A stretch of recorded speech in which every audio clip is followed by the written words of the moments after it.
As a child, Johnny Warren often sat in the dressing room of Nashville's Ryman Auditorium listening to Lester Flatt, Earl Scruggs, and the Foggy Mountain Boys bring fans to their feet with their distinctively spirited bluegrass. Warren's father, Paul, played fiddle in that storied band from 1954 until 1969. Today, Johnny Warren reprises his father's role as fiddler with the Earls of Leicester, the bluegrass supergroup that brings to life the music, sound and style of his father's famous band. "When I was about 13, my dad was on the road and I picked the fiddle up," recalls Warren, who will pull the bow February 15th with the Earls at Durham's Carolina Theater. Advertising and Red invented by Teeds, he and I spent a lot of time together. "It was really good father-son time," Warren said. "We bonded in the music, and it's been there ever since. I feel he still lives through his music. When we're on stage, it's like my dad's there with me." The Earls of Leicester, named for banjoist Earl Scruggs and guitarist, vocalist Lester Flatt, was the brainchild of Jerry Douglas, multiple Grammy-winning dobroist and Alison Krauss bandmate. The Earls, one of the most exciting bands in bluegrass, have earned 3 Entertainer of the Year awards from the International Bluegrass Music Association, including last year. Their 2014 self-titled debut CD was named Album of the Year and also won the Grammy for Best Bluegrass Album in 2015. Douglas was inspired to learn dobro by seeing the Foggy Mountain Boys perform when he was a child. Smitten by the sound of dobroist Uncle Josh Graves, Douglas took up dobro. Today, he is regarded as its foremost instrumentalist. Flatt and Scruggs were among the most popular of all pioneering bluegrass bands.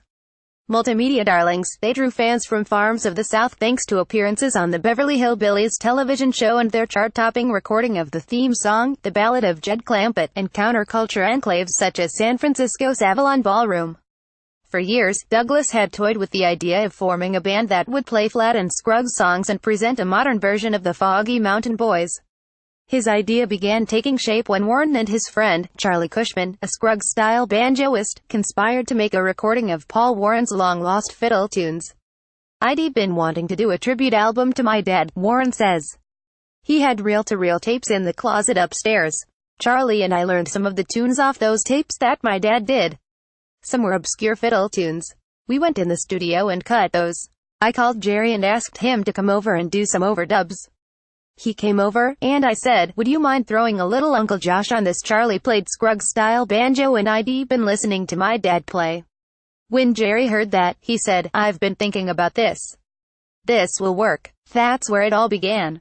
Douglas rounded out the set with Tim O'Brien on mandolin and tenor vocals, Barry Bales on bass, and Sean Camp on guitar and lead vocals. The first time they played together, they knew they had tapped into the magic of Flatt and Scruggs. "I remember the first night we hooked up," Warren says. "We were sitting in Jerry's living room talking about it. Sean had his Lester Flatt hat on and his string tie. It was a real lively moment. We went into the studio and started playing. We weren't halfway through the first song, and we just quit. It was crazy how it was coming together. It sounded eerily how Flatt and Scruggs sounded in that era." Johnny Warren's fiddling is a big part of the Earls' sound. With his father as mentor, and the Foggy Mountain Boys part of the soundtrack of his formative years, it was natural that he'd learn to play in the style associated with his father's storied band. "I didn't get to hear a lot of the other fiddle players, so I guess I was just programmed to hear it that way," he says. "So, when I started playing, it wasn't hard to play like my dad." As a bonus, Johnny plays the same fiddle his famous father played on the Flatt and Scruggs recordings and television shows from 1954 until the band dissolved in '69. "It's special," he says. "Very special. To me, it's like the Holy Grail.